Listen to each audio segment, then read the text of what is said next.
about opioids and the opioid crisis that we're currently in the United States. How many people are aware that we are involved in the opioid crisis? Wonderful. So you all, it's going to make it very easy for me. So as I begin, I want to share some different scenarios about the opioid crisis and how it impacts everyone. It doesn't impact, just street drug people. It impacts all Americans from different walks of life. So I want to share at least 3 stories to give you a visual as to how we're all impacted directly or indirectly by opioids. The first scenario is there is a young lady who's a nurse in a trauma center in South Carolina, working 2 12-hour shifts. Went to a coworker and said, hey, I'm tired. Do you have a caffeine pill that I can take to kind of get me through this shift? She said, sure, I have the same one that we took last week. A friend of mine just gave it to me. She took the pill, finished her shift, went home, died from an opioid overdose. 22 years old, leaving behind 3 children. The second scenario, we have a young lady who has surgery for pain in her leg. They had to go in and open the vein. She began to have some pain after that. Her family called the hospital, spoke with the doctor who wasn't available to speak with her. So he said, let's talk to the nurse. I'll let the nurse help you with this prescription. The nurse came on and said, okay, the doctor prescribed you 25 milligrams. I want to increase that to 50 and call us back if you're having more problems in 4 hours. So she called back and spoke to another nurse. The other nurse didn't talk to the first nurse, so she increased it from 25 to 50. Now we're at 100 milligrams. The patient went into an opioid overdose immediately. The doctor, there was no notes from the doctors, there was no notes from the nurses. So when they got to the trauma unit, no one knew why the patient was taking all of these opioids. They assumed that the patient was just taking this on her own. But then the nurse called and said, no, I told her to take it. This was my sister. So we went through a week of trying to get her to reverse this opioid overdose. They administer the medication, but with opioids, it impacts your brain. So it took over 10 days for her brain functioning to come back to normal.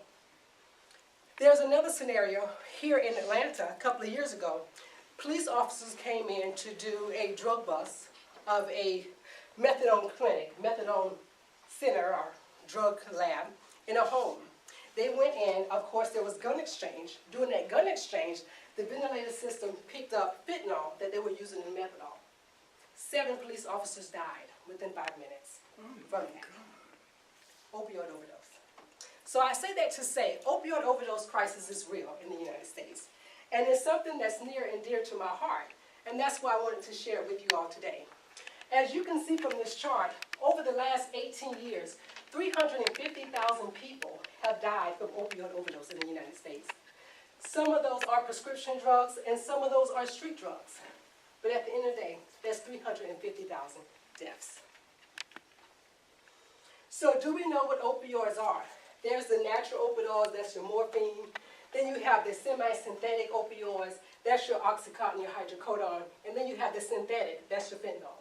And as you watch TV, you hear more about fentanyl because they're saying it in Law and Order, they're saying it in our criminal minds, because they want you to recognize what this drug is and to know that it is severely deadly.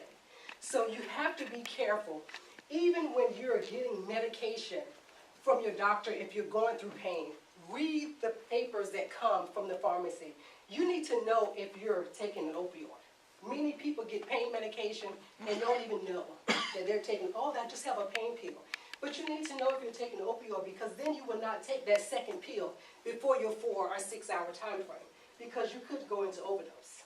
And if you do not have the proper medication there, naloxone, which we'll talk about, within 3 to 5 minutes you can be in overdose. And if no one is there to administer, you could die, because it stops your brain functioning.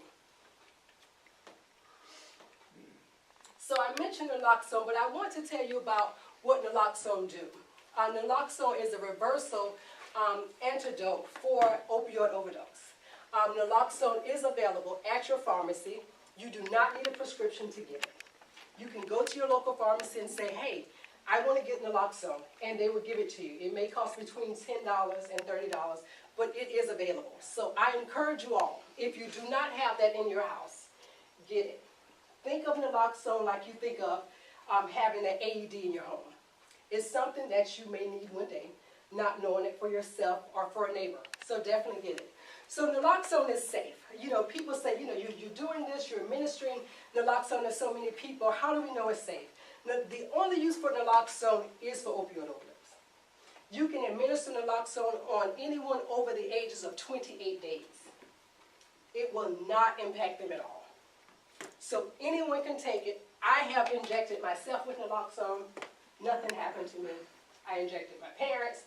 Nothing happened to them. Just to demonstrate the drug. There is no side effects to naloxone. It's safe even for children and pregnant women as well. So if you have a pregnant woman that goes into overdose, you can also administer naloxone to a pregnant woman as well. One thing that we are very cautious of when we're administering naloxone is when someone goes into overdose with opioids, they can go into another cycle of the overdose. So if you're going to get naloxone, I would recommend that you get 2 doses, because if someone goes in, your first dose may not work, so you have to re-administer the naloxone.